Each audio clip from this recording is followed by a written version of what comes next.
Hi chaps, well, ladies as well if there is any. Right, if you remember the last video, we had to make that, and that's the original one that broke. And then what we did was we made that one. Can you tell what happened? Right, so anyway, I think I used it about 4 times and then it just sheared in half.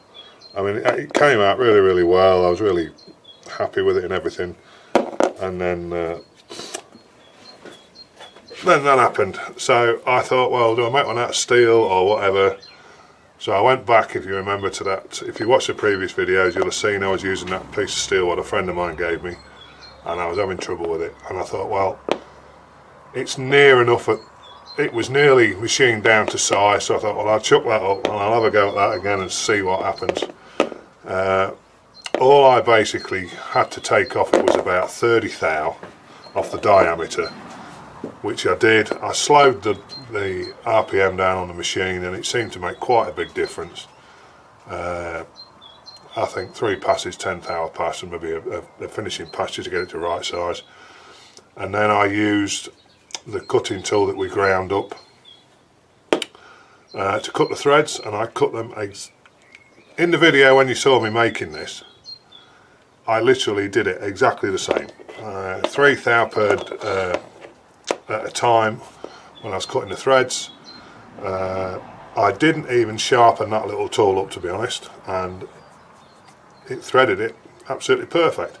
It's in the 4-jaw. I've used the 4-jaw a couple of times since, and I have dogged up on it a bit just to make sure it's not going to snap, and it seems fine. Somebody put in the comments, I can't remember the chap's name, thank you by the way, whoever you were, that he most probably thought it was cast steel. Well, I've no way knowing, mate, to be honest, but you know, anything is as good as it's as good a guess as I could come up with anyway. So we'll see how we go, but that chuck, it's still working okay. The screw fitted a treat just like that one did, so we'll keep going. I was watching Adi from AG Engineering the other day, and he put a comment on that he's got some more video to edit and that things don't always go to plan. Well, I did reply, Aidan, you can see what I mean now, but I know exactly what you mean, mate. It doesn't always work how you expect it to, but it's a hobby, so you just keep going till you get it there. Right, so the next job, drive shaft. This is off one of those, I don't know the make of it, but it's off one of those small, it's not a quad bike, it's bigger than that. It's a little 4-wheel drive things that you see in the farmyards. Oh, do you know, I can't remember what they're called, but you sort of know the ones I mean. So that's the drive shaft, look, full length of it. It's spline cut at either end, and they've literally, I don't know how they've done it, but they've sheared it completely now. And it belongs to a friend of mine, and he brought it down and he said to me, do I think I could make it? And I said, well, bring it down, let me have a look. I've done a little bit of investigating, asking a few questions here and there about these splines. They're, is it, am I right thinking an involute spline? Because they're not square cut splines, they are cut at an angle. And I was told that they'll be 90 degree, you know, 45 degrees per side. I've tried a 45 degree piece of high-speed steel in there and it seems to fit absolutely bang on. So that's what we're going to go with. We've got a few things to do before we get to that stage though. Now I have already made a shaft. The lad who it's for, this, believe it or not, until I got hold of it, was an old drive shaft off a Land Rover, and I've machined it between centres and that should be fine. So we've got that to do. All that we've got left to do to it, to be honest, is spline the ends. I don't think I can fit it on my milling machine, in all honesty, so I think I may have to go to a friend of mine, Rob on the Moor, who has his channel, because he's got a lot bigger milling machine, and we may have to put it on there with a dividing head and cut the splines on his mill. that's this is the bit that we've got to do though, because I do have a fly cutter, but I'm not going to be any good for this because I think that's the bottom of it. That's going to be a piece of high-speed steel with 45-degree ground on one end. So we're going to fly cut the spine that way in the dividing head, if that makes sense. So we've got to make, I'm going to machine this down to 20mm to go into one of my collets, and then obviously face this end off, leave it pretty much that diameter I think, and I'll find a suitable piece of high-speed steel, and I'm literally going to mill a slot smack bang through the middle. So I'm hoping that when the cutter's in, the tip of the cutter is going to be centre line to this shaft, and I'll drill, maybe put 3 grub screws in one side, and then that should be fine. So that's where we've got to. I've already had this in the lathe, and I've just literally cleaned that bit up and faced that end off. So what we'll do, I should put this back in the lathe. I may put it between centre actually, because I want it to run dead true, but I'll put it back in the lathe first, flash that end over, centre drill it, and then rig it up between centres. So what I may do, I'll maybe bring you back in when this is between centres and ready to go. There's not going to be an awful lot to this video. Like I say, I didn't bother filming doing this shaft because it's just straightforward turning, and you know, every man and his dog does that, don't they? So we all get to see that fairly regularly. I mean, I do sit and watch it quite a lot. I don't know why, but I do. So, but what I will do, even if I can't fit it on my milling machine and I go over to Robin's, I will take the video camera. I know Robin's keen to want to see how we cut these splines and have a go. So that's where we are. So we'll get this sorted and then go from there.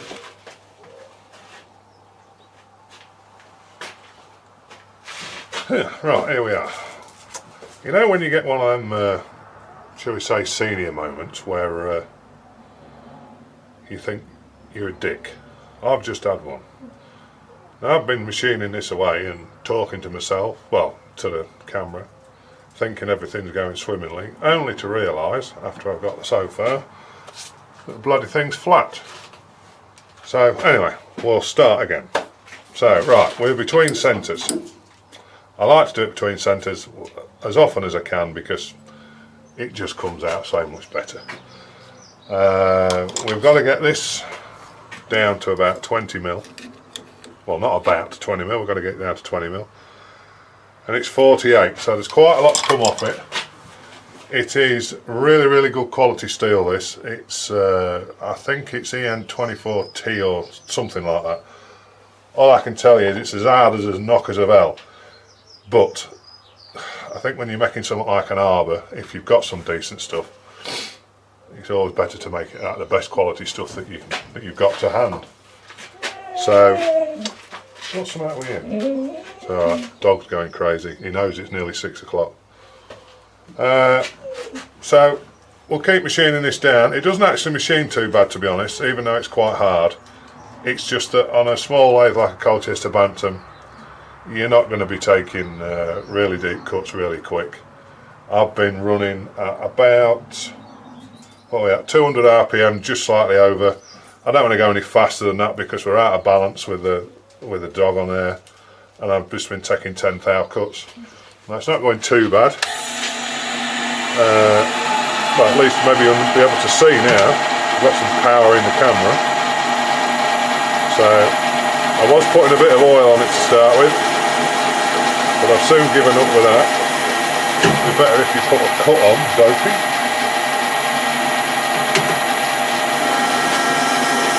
So that's the 10 thou depth of cut. Yeah, I'll be here till about September, I think, but hey ho, it doesn't really matter. So we'll just keep whittling it down until we get somewhere close. Like I say, when I've got this end machined to size, I want it down to about 20mm. It is actually longer than what I need, but I always, if I can, I make them a bit longer than what they need to be, because you can always cut a bit off, can't you? Not very easy to add a bit on.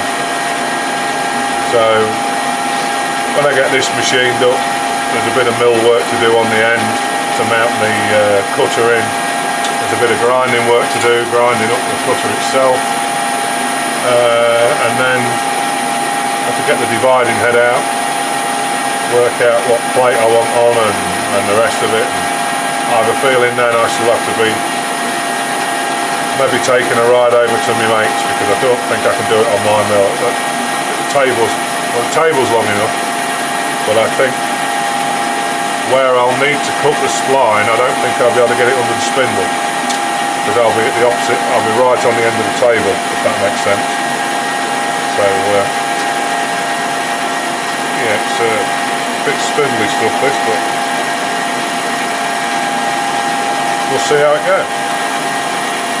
Oh, and by the way, any of you guys out there know an awful lot about dogs? If you can answer me a question, a few weeks ago the clocks changed. If you're watching this abroad, then it might be a bit different where you live. But a few weeks ago the clocks went forward by 1 hour. Now, when that happened, is that going to hit there? My dog Finn, the Black Labrador, I guarantee you, every night, either a couple of minutes to 6 or a minute past 6, he comes up to me and he starts whining and says it's tea time. And he never fails. He's always within a minute or so either side of 6 o'clock. Very impressive, to be honest. But tell me this, a few weeks ago the clocks went forward 1 hour, and a friend of mine was round here, and the following day it got to 5 o'clock, was it 6 o'clock? No, 5 o'clock, which would have put it was an hour back.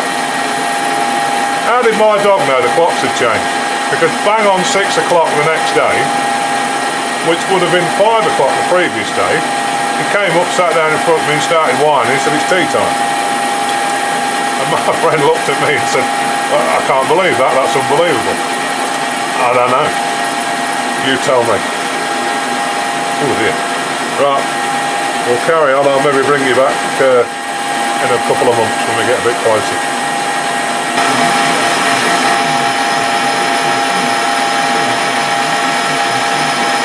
Dropped it down a bit, now it's 30 thou. So it's still not breaking them though. We'll keep going though.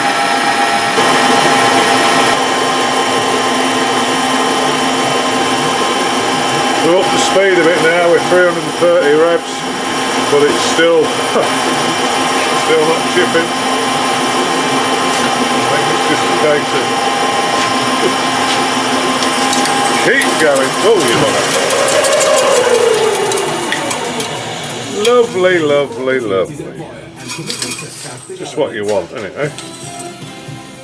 It's about as dangerous can be. Still, we keep going.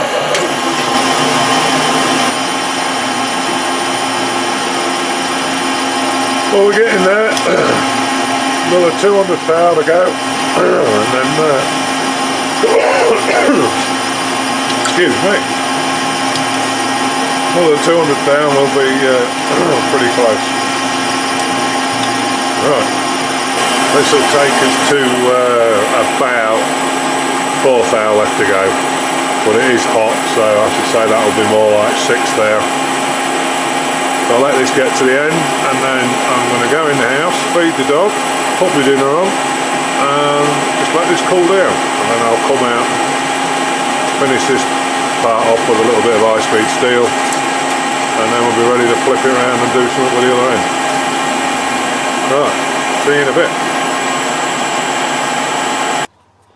Right, we're cool to the touch, and we're looking for 787.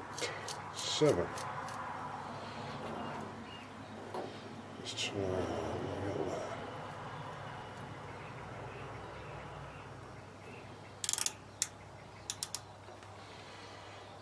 796. 794. I've got a little bit of variation there. Right, let's take a small cut so we'll slow the feed down, 4th hour per rev. Bit high speed steel. And bring that until it just makes a cut.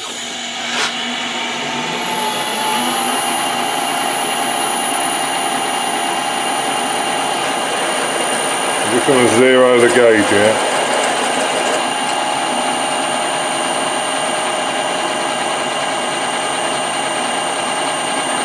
I'm just going to take a couple of thou and see where we go.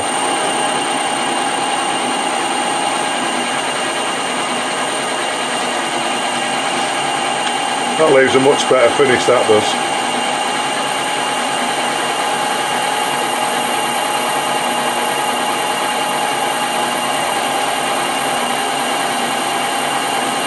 Just go back.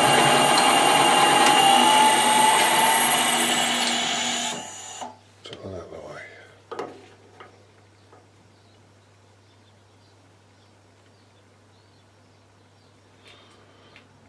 I've got a big fat hand in the way. 788. Just put that tiny bit off there.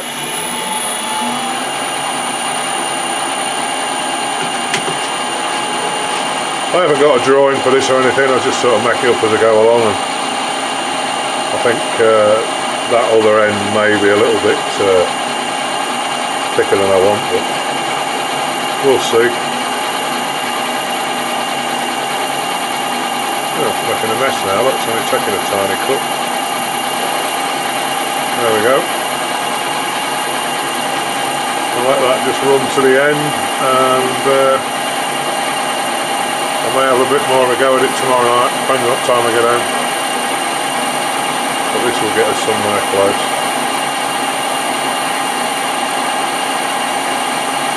So, tomorrow's another day.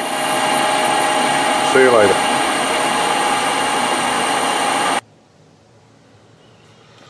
Okay, well, this is where we've got to.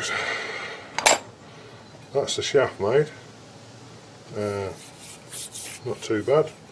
We've got to spline the ends now. So, where I've got to, I've made an arbor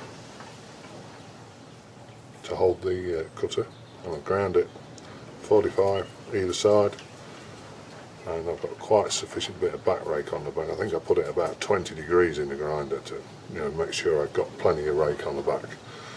So that's done. So what we've got to do now is, what I'm going to do, I'm going to chuck this up in the milling machine.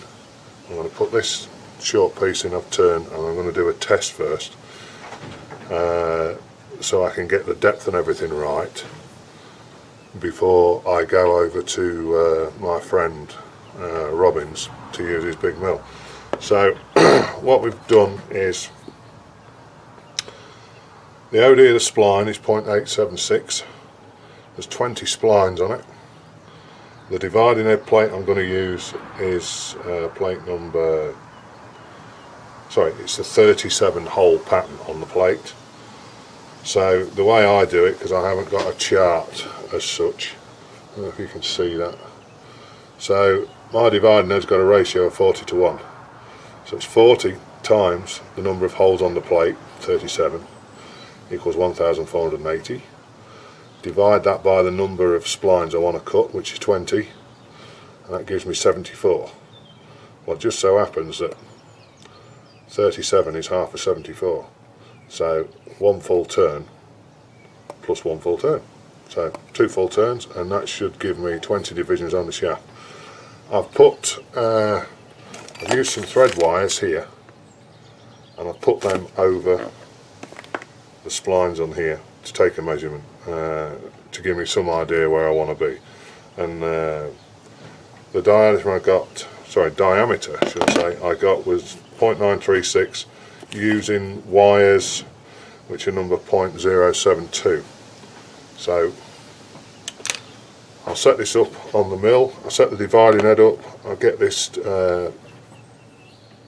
indicated in so it's running true, and then we'll cut the splines. And like I say, this is just going to be a dummy one, so I'll most probably go in, say, oh, I don't know, looking at that one, I suppose I can go in, say 25 thou, do a cut all the way around, I'll put my wires on, I'll take a measurement, and then I'll readjust the milling machine that distance, and then we'll try the female part and make sure that we go on. Then I can at least then make a record of the depth I need to go to before I go over to Robin's to use his big mill. So hopefully when I get over there, what I want to be able to do is set this up on his table. The dividing head will be at one end obviously, and at the tailstock end will be where I'll cut the splines on one end and then flip it round, cut the splines on the other. I know Robin's quite busy tomorrow, so try and take up as least amount of his time as possible and get this cut, and then it can go off to my mate. Well, that's providing we don't balls it up. But anyway, I'll get it set up on the mill and we'll go from there.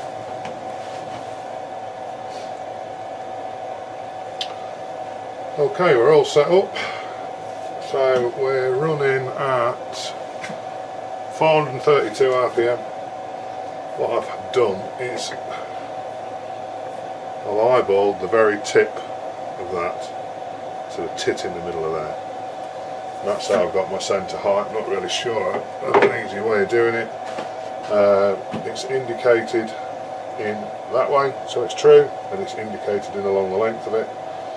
I'm going to put on a 25 thou cut. 25.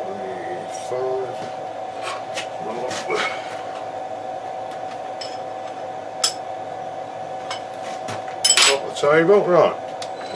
We'll try the first one.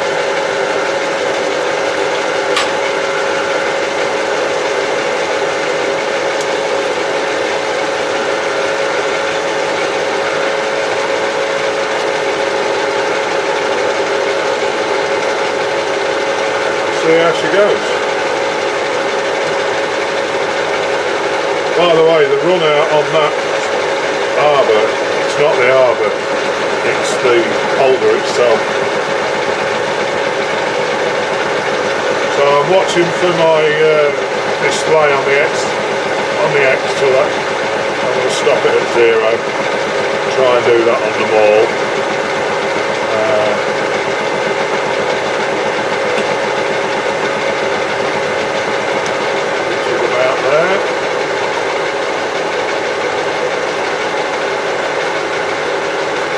One cut. Like I say, we're doing 2 full turns, so it's quite easy.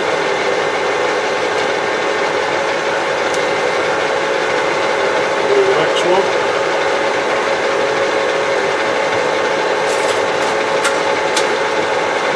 I've got a scarf, so I know which one.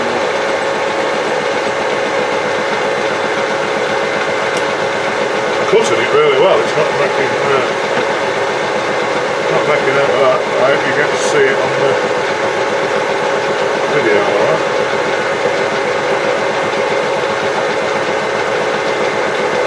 So I'll keep going until I get all the way around it,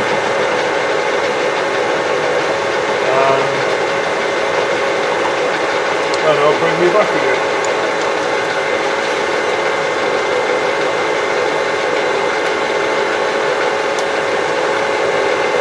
So,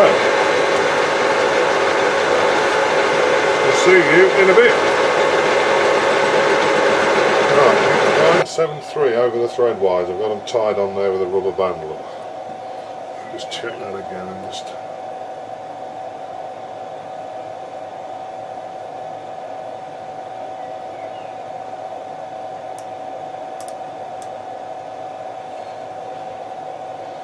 $973. Right.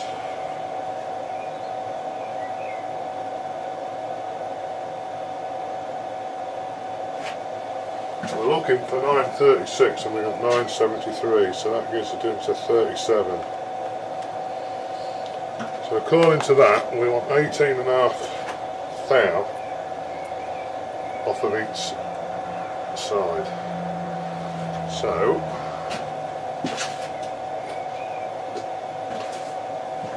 18.5 thou. 18.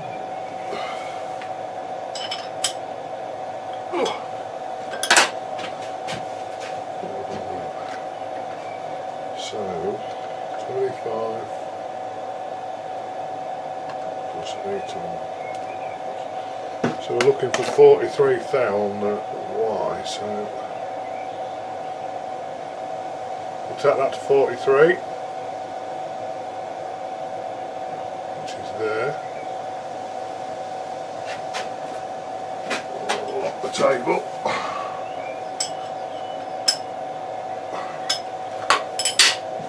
Bring that back in. Finding it's locked. And we'll do another round. That's taken me, I don't know, 20 minutes to go round it. So it's roughly about a minute a spline, I suppose, or a minute a cut. So we'll see. This gets it a bit closer. Hopefully when we go and cut these on the other mill, I'll try and get the camera in a bit better position so you can see a bit more, but I can't get it any further around the back of this one, so we'll see how we go anyway. So what I'm doing, I'm carrying along, I'm watching the DRO, I'm stopping when I've about 10 to 20 thou left, I'm just bringing that last bit in by hand. Back to the front, 2 full turns. Away we go again. So anyway, I'll come back in a bit.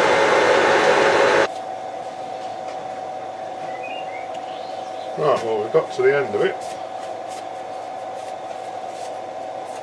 Now we'll see if it'll fit.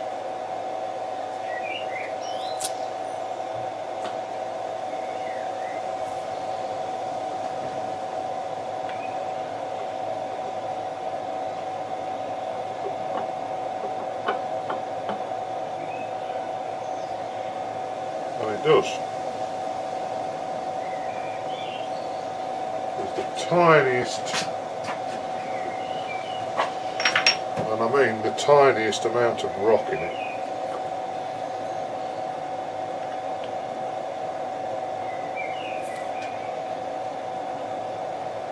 But there is in that one, so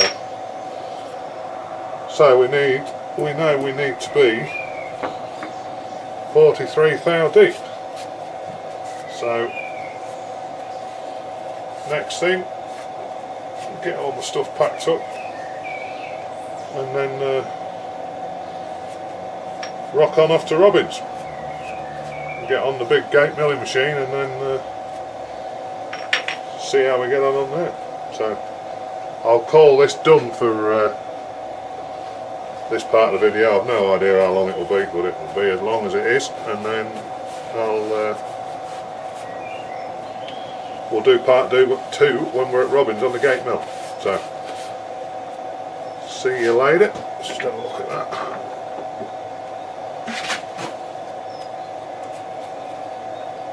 Tools held up remarkably well, to be honest. I don't know whether it'll zoom in all the way with it. Oh,